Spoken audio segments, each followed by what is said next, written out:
Bienvenue dans cette vidéo, nous allons ensemble créer le projet d'un compteur de mots et de caractères. On va procéder ainsi, on va commencer par créer le fichier HTML, puis le CSS et enfin pour le traitement des données, on va utiliser le JavaScript. Alors vous avez devant vous le résultat final, donc il y aura un titre, un champ texte area pour récupérer le texte, et deux balises de paragraphes, un pour le nombre de mots et deux pour le nombre de caractères. Et au fur et à mesure qu'on va venir alimenter le champ texte area, on verra que le nombre de textes, le nombre de mots et de caractères vont augmenter. Par exemple, voici un message, point, et là on voit qu'il y a nombre de mots 3 et 17 caractères. Donc on va passer tout de suite à la création des fichiers.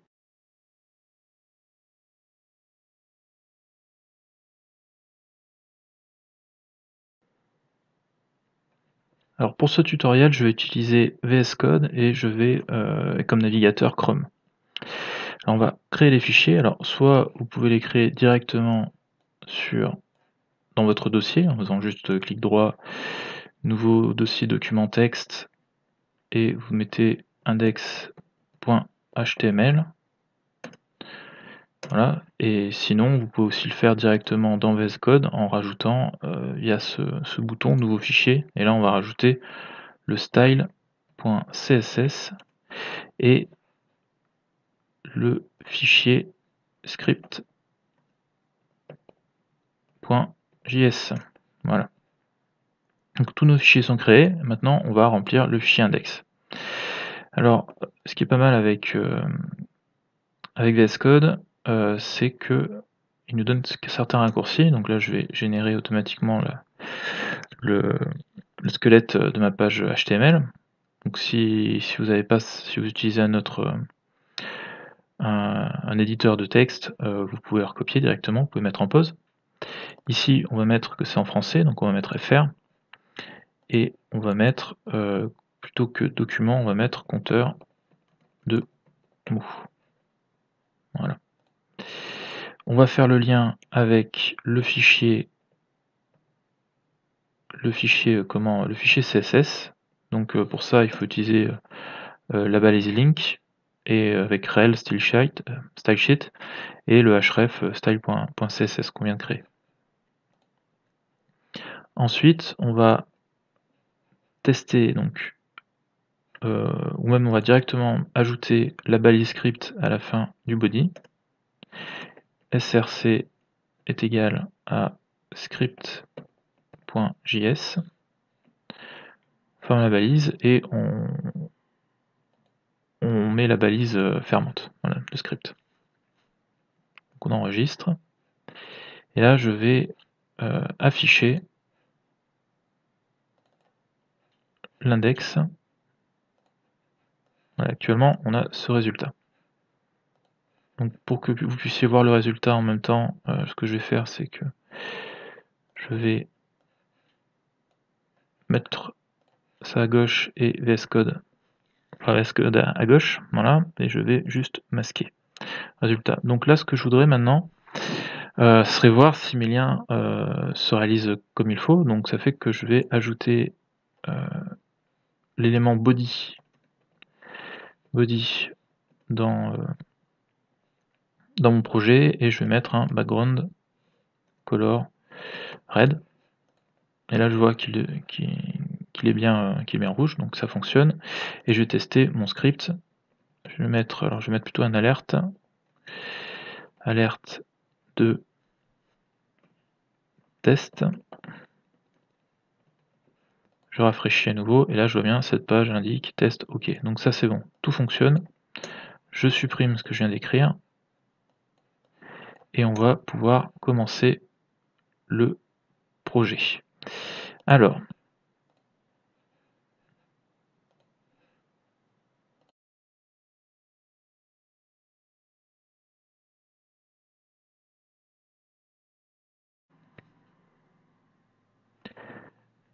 nous allons maintenant indiquer les balises HTML. Donc le premier, ce sera dans le body une balise H1, on va mettre compteur de mots. Après, on va mettre une balise vide avec texte area. Puis on va ajouter 2 balises paragraphe avec nombre de mots, 2 points, et on va rajouter un span avec un id est égal à nb mots,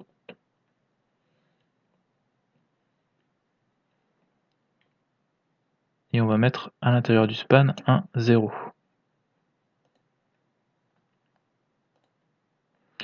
Ce que je vais faire maintenant, c'est que je vais recopier la ligne du dessus, et au lieu de mettre nombre de mots, je vais mettre caractère.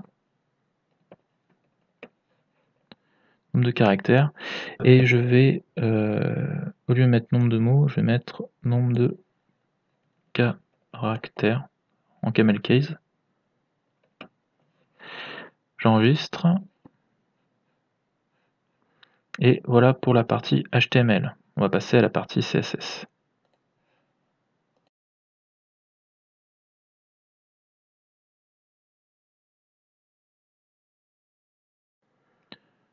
Donc pour la partie CSS, on va commencer par enlever toutes les marges, les paddings, et et faire contenir les box en leur sein, on va dire. Voilà.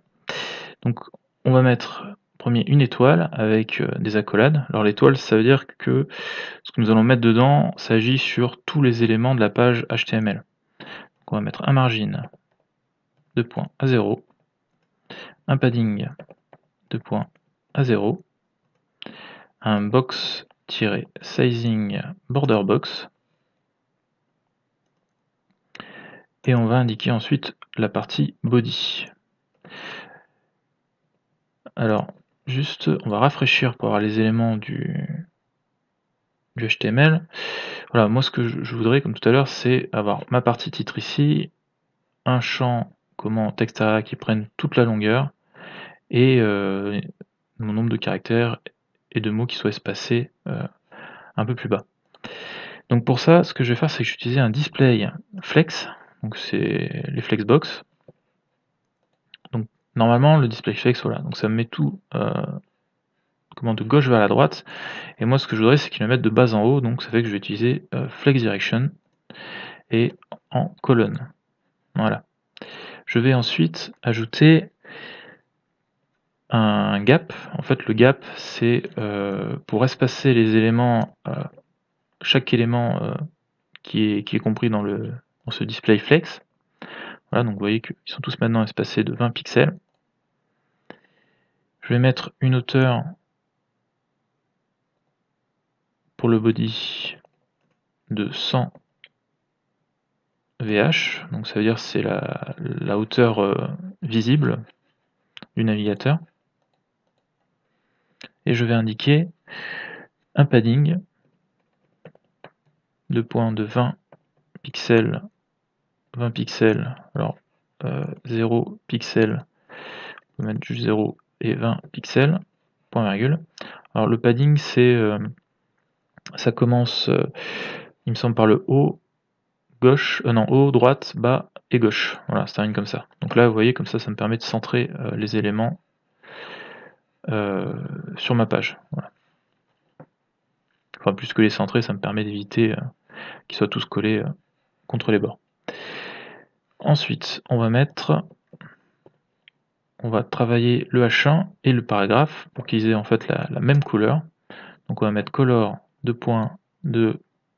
Alors je vais utiliser les notations hexadécimales, donc ça sera 0, 4, 66, C8 qu'on va utiliser comme couleur. Donc, si je rafraîchis, déjà, vous voyez bien, mes textes passent en couleur bleue. Et on va mettre une fonte weight. Alors la fonte weight, c'est le gras, hein, c'est la largeur de ma police. Et je vais la mettre en 600. Ça permet d'avoir, voilà, vous voyez ici, un contenu un peu plus épais. H1 par défaut, en tout cas dans ce cas-là, une font weight à 600. Et je vais utiliser la fonte family disponible de base, là, la sans serif. Voilà.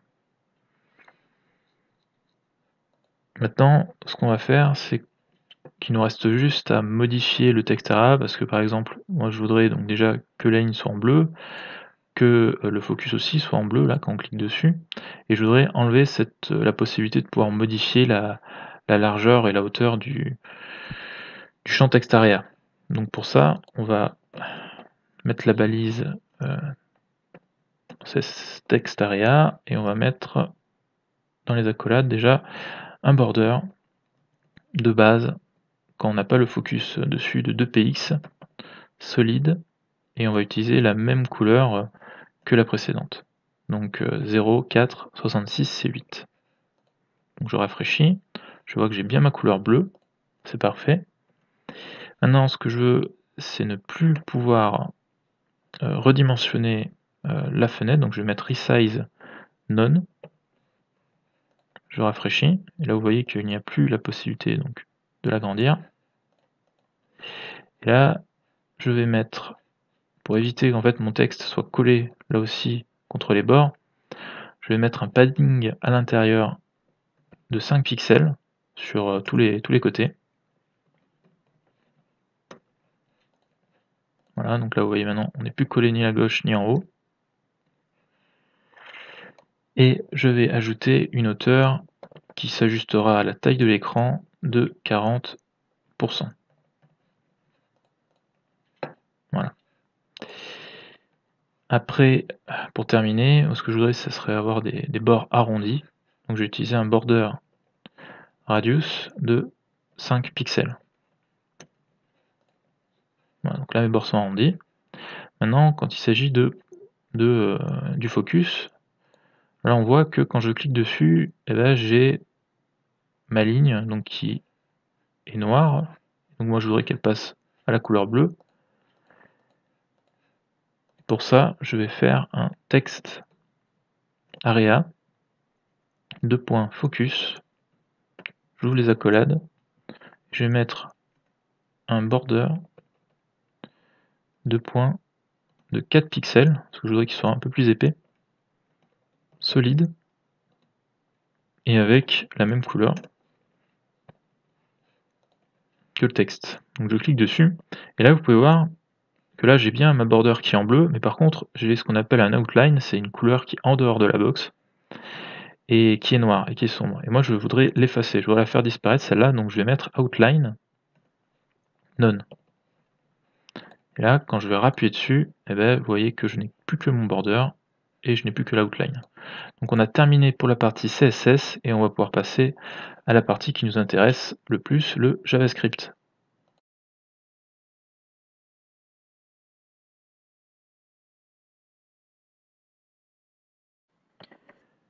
Alors, on va revenir sur la partie HTML avant d'attaquer le fichier script. Ici, les deux spans, j'avais ajouté un ID pour récupérer pour récupérer la donnée, pour pouvoir en fait modifier le texte et remplacer le 0 par le nombre de mots, le nombre de caractères qui est inscrit dans le texte area. Donc voilà, on va devoir récupérer ces mots. Donc pour ça, on va faire juste un copier nombre de mots, et on va venir le récupérer cette balise dans le script. Donc const nombre de mots, on fait égal document.query. Alors on peut utiliser get plutôt, get element, parce que là ce sera par id, donc on va faire get element by id, et on va mettre entre guillemets nombre de mots. On va faire la même chose pour le nombre de caractères.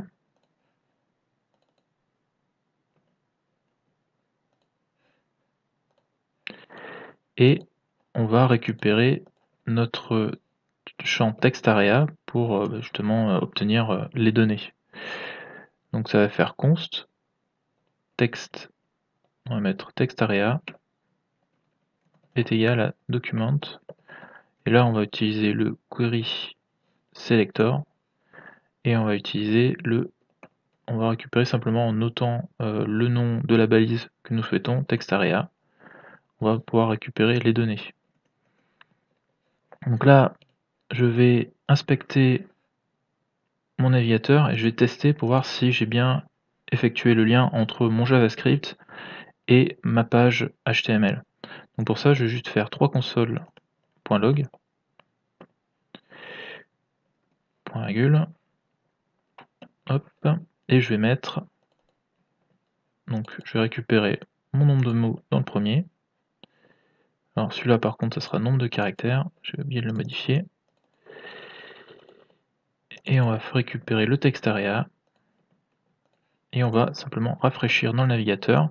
Et là on voit bien que le premier, donc j'ai bien récupéré mon span ID nombre de mots. Pour le second, j'ai bien récupéré celui avec le nombre de caractères. Et après j'ai bien récupéré mon text area. Vous voyez, à chaque fois que je survole, en fin de compte, il va venir m'afficher ici quel élément, où est cet élément sur ma page HTML.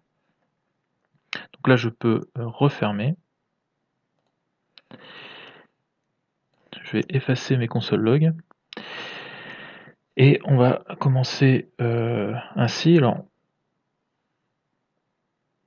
de base,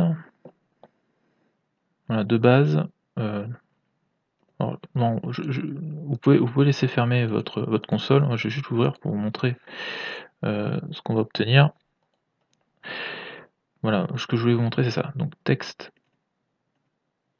Quand je récupère mon text area, en fait, ce que je peux venir faire pour récupérer la valeur, je peux venir modifier la valeur ou la récupérer en faisant text area.value.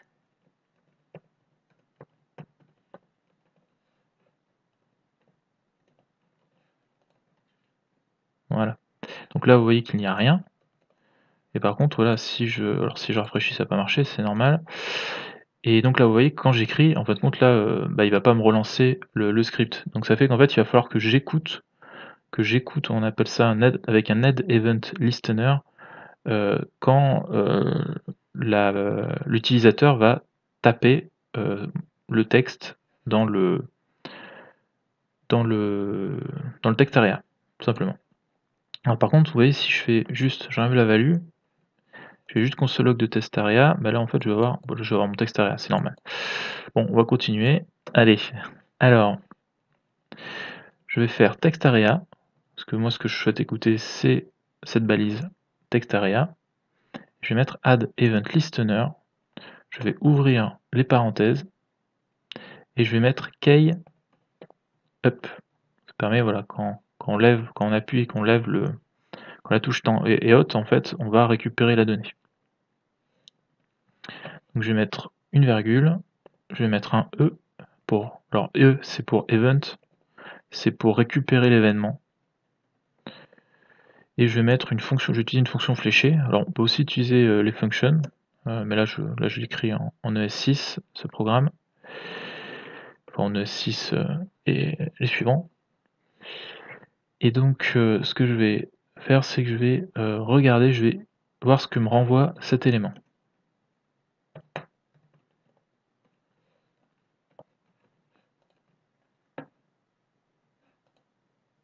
Donc là, pour voir ce que m'envoie l'élément, je vais taper une lettre, et vous voyez que quand je tape la lettre, eh bien là il me dit que c'est voilà, c'est la touche A qui a été utilisée. Donc ça c'est très bien. Ici ensuite je vais utiliser la touche Z, la touche E, et ainsi de suite. Et là on peut voir, quand on regarde l'événement, on peut voir tout ce que nous renvoie cet événement, donc le code, la clé, après le path, donc c'est-à-dire le chemin dans le body, donc on part de l'objet window, on passe dans le document, voilà, jusqu'au text area. Et on a aussi, je voulais vous montrer, donc alors je sais, non là il y aura pas il y aura la target. Je pense pas qu'il y aura la value dedans encore. Voilà. Le text area. Voilà. Donc là, ce que je vais faire, c'est que je vais afficher, pour le coup, non pas l'événement, mais le text area. Donc je peux le faire de deux manières. Soit je fais text area.value. Donc là, je retape. Voilà. Et là, j'ai ce qui est compris à l'intérieur. Soit sinon, et c'est cette méthode que je vais utiliser pour la suite, je vais utiliser target Alors je vais utiliser sur mon événement et je vais récupérer l'élément ciblé de mon event et je vais récupérer sa value. Donc ça fait exactement le même résultat, ça donne exactement la même chose, vous voyez. Voilà, j'ai exactement ce que j'ai écrit ici qui s'affiche dans le console. Et ce qu'on va faire, c'est qu'on va utiliser donc ce console log.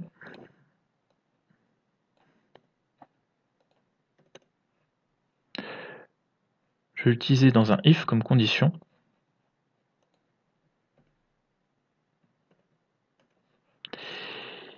Et je vais le mettre quand cette condition est une chaîne de caractères vide.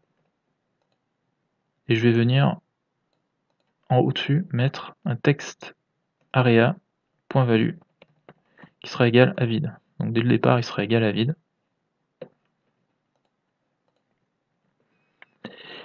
Et je vais maintenant pouvoir appeler les fonctions que je vais créer pour compter le nombre de mots et compter les caractères.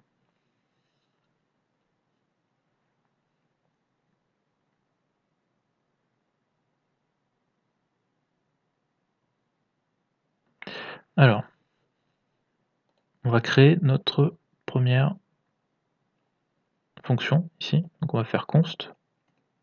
Bon, ce qu'on peut faire, c'est qu'on va mettre un console log, .log, et on va l'appeler afficher mot, afficher mot, voilà, afficher mot et caractère, on va mettre, voilà. Voilà, c'est ce qu'on va réaliser. Et on va mettre un else où en fait, dans le cas où il serait égal à une chaîne de caractères vide, ça veut dire qu'on aura effacé toutes les données. Et moi, ce que je vais vouloir, c'est les remettre à 0. Donc on va juste mettre en attendant un console log, mettre à 0, point virgule. Voilà. Voilà. Et donc là, si j'appuie, bah, il m'affiche afficher mot caractère, et si je reviens, je supprime tout, il met mettre à 0. Voilà, très bien. Donc maintenant, je vais créer ma première fonction, donc const, alors toujours en utilisant les notations avec MaxScript, et donc je vais mettre countWord est égal à texte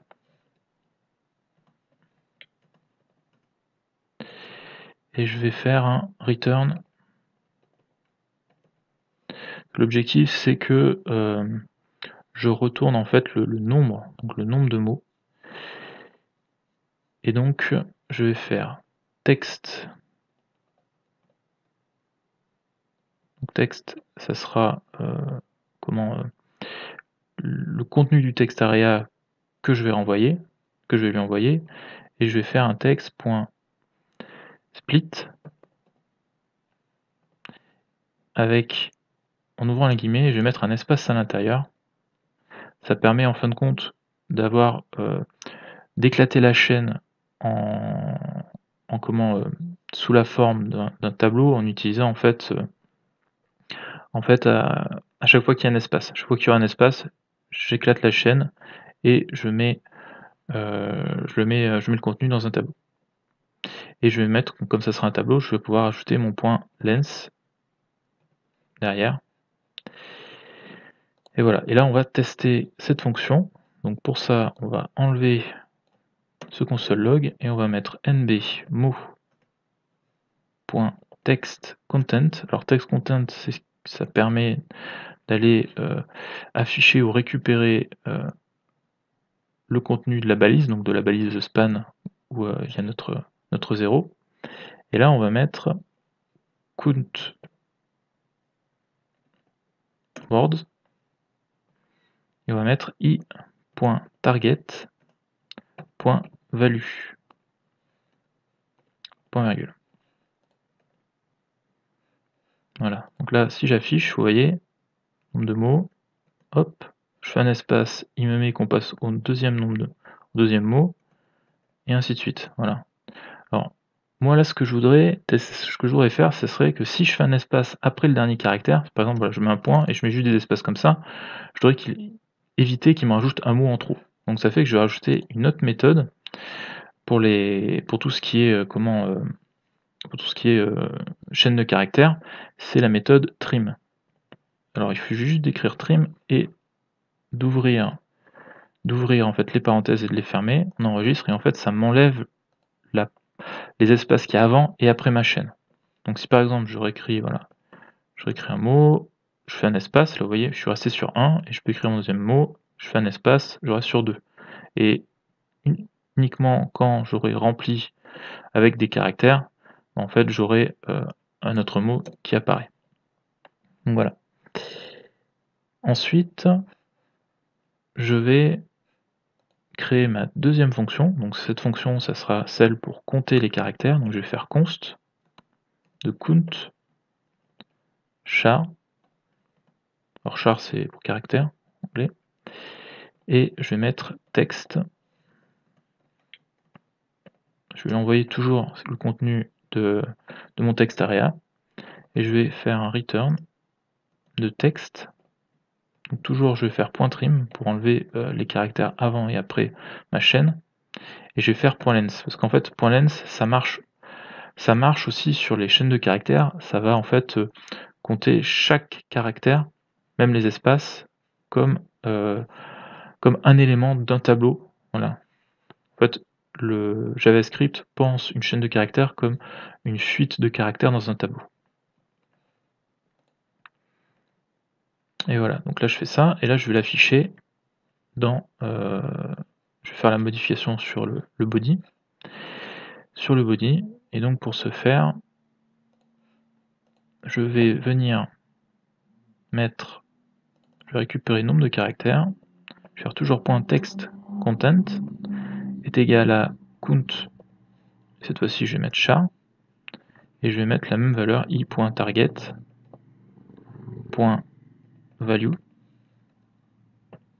point virgule, et là normalement voilà, si je tape A, vous voyez que là j'ai un mot, un caractère, ensuite j'ai deux caractères, trois caractères, je mets un espace, il me compte pas ce caractère parce qu'il n'y a pas encore de mot derrière, parce que j'ai effectué mon trim, et là je rajoute un mot, et donc voilà, là il m'ajoute les caractères. Donc maintenant, on pourrait s'arrêter là, mais je voudrais faire une dernière modification. En fait, je voudrais, quand je compte les mots, si par exemple, j'ai, comment, j'ai un mot, voilà, et que j'ai un voilà, et que je termine par un point d'exclamation, je voudrais éviter, qu'il m'indique que j'ai un point, me compter, voilà, cette ponctuation comme un mot, voilà. Donc ce que je vais faire, c'est au niveau du count word, je vais utiliser ce qu'on appelle, donc la méthode .replace. Et dedans ces parenthèses, je vais utiliser ce qu'on appelle un regex. Et en fait, je vais utiliser donc regex g pour remplacer, et je vais remplacer par un caractère, une chaîne de caractères vide. Et ce que je vais faire, c'est que je vais mettre mon point d'exclamation, je vais mettre aussi mon point, et je vais mettre une virgule aussi, voilà, si jamais je termine comme ça, ou même si je termine avec les deux points.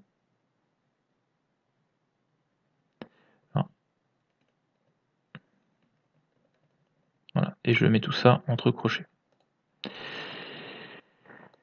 Donc je vais enregistrer, voilà, et là je vais faire donc AZ, et là voilà, vous voyez maintenant, quand je mets mon point d'exclamation, il me compte le caractère, mais pour autant il me compte pas comme un mot en plus. Voilà. Donc là, ce qu'on va réaliser maintenant, c'est qu'on va faire la mise à zéro. Voilà, quand j'efface, vous voyez qu'ici quand j'efface toutes mes données, en fait mon nombre de mots, mon nombre de caractères reste à 1. Et en fait, c'est tout simplement parce que ici je n'agis plus sur mon nombre de mots et mon nombre de caractères. Donc ce qu'il faut, c'est que dans le else, quand j'ai une chaîne de caractères qui est vide au niveau de mon texte area, je vais mettre mon nombre de mots text content égal à 0. et je vais mettre mon nombre de caractères text content égale aussi à 0. Maintenant, quand j'écrirai du texte et que je le supprimerai, alors il faut que je rafraîchisse ma page bien sûr, voilà, ben, tout revient à 0. Donc on a terminé notre projet, j'espère que ce projet vous a plu et que vous avez pu apprendre des choses. Je vous souhaite une bonne continuation, un bon code et un bon week-end à tous.